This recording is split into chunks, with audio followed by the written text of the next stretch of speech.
Everyone loves a good photo mode, because how else will anyone know you're having fun if you can't share all the pictures? The interesting thing with most photo modes is that they still use all the technical terms of real photography, when people captured light on actual paper, like witches. So, in case you need a primer, here's a breakdown of what they all mean.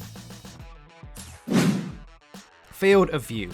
Field of view is the amount of the world you can see on screen in photo mode. While it might look like it zooms in and out, think of it almost as a frame or a window that changes size. A low field of view is a small window that only really sees a small part of the world, while a high field of view sees a lot more. So it's more of a way of controlling what appears in your picture and how much background is around it. Another effect it has is, with a low field of view, what you're seeing is basically flat. But as the field of view increases, the image will start to curve to fit more of the world into the frame you're viewing it through. You can create some fisheye effects like this, and if you ramp up the field of view really high, you can make some interesting effects if you zoom in. Focal length. Some of this can replace the field of view options in some games, although it is possible to have both. It refers to the lens's ability to bend light and so focus. Shorter focal lengths will bend incoming light into focus at shorter distance, giving you a wider angle view, while bigger focal lengths have a narrower view.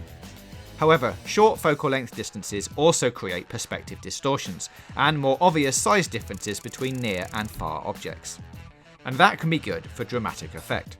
Longer focal lengths, on the other hand, will magnify things more, reducing distortion but also the field of view.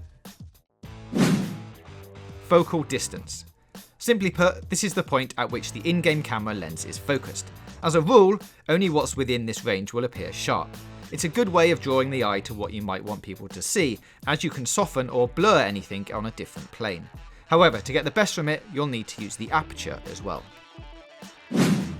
Aperture, or f-stop.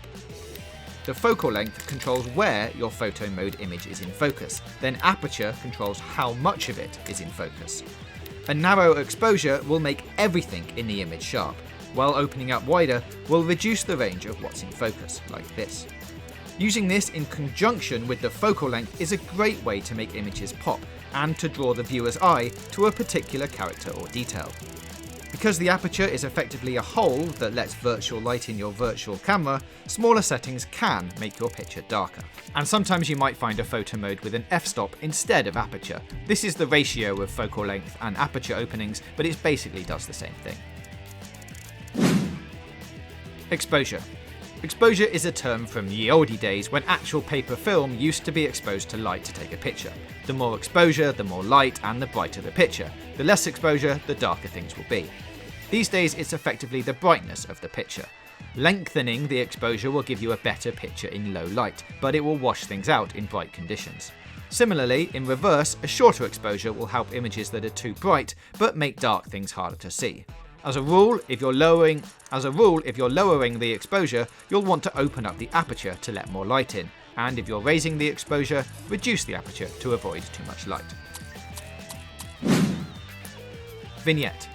A vignette might look like a blurry frame around your picture, because it kind of is, but it's not a frame, but rather a reduction of the image's brightness and saturation towards the edges. So rather than a physical frame put over the top of your photo, it's actually a lighting effect. Used gently, it can focus the attention of your image by reducing light and colour around the edges, minimising detail and light. Stronger vignetting has a much more obvious framing effect, as you can see here.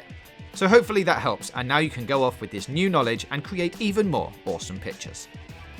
Thanks for watching. You can click the boxes on the left for more content from us, and don't forget to hit that big button in the middle to subscribe for more gaming news, reviews, previews and features right here on Games Radar Plus.